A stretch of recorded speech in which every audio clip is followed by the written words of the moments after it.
குணசேகரன் ஒருத்தர் பெரிய யோக்கிய சிகாமணி போல பேசுவார். ஆனா அவருக்கு தமிழர் தமிழ் தேசம்னா ஏன் எரியுது, தமிழ் தேசிய அரசியல்னா குணசேகரனுக்கு ஏன் ஒவ்வாமை ஏற்பட்டு அப்படின்னு நீங்க முன்முடிவுக்கு எனக்கு குணசேகரன் தெரியும்.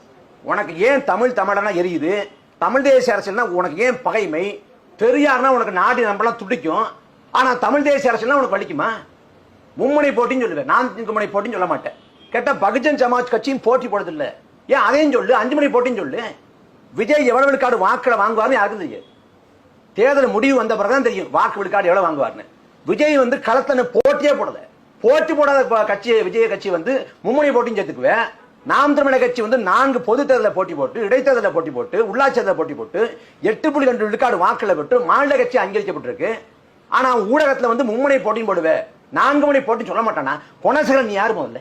நீ யாருக்கு வேலை செய்ய? அவர் ஒரு மூத்த பத்திரிகையாளர், கோயங்கா விருது வாங்கினவர். நீங்க ரொம்ப சாதாரணமா ஒருத்தர் மேல இவ்வளவு அலிகேஷன் வைக்கணும். அதாவது பத்திரிகையாளர் சொல்றதுக்கு தகுதியற்ற தராதரமற்ற பிராணிகள் தான் இந்த குணசேகரன், இந்த செந்தில்வேலு, இந்த ஜீவசகாப்தன், இந்த ஜென்ராம்.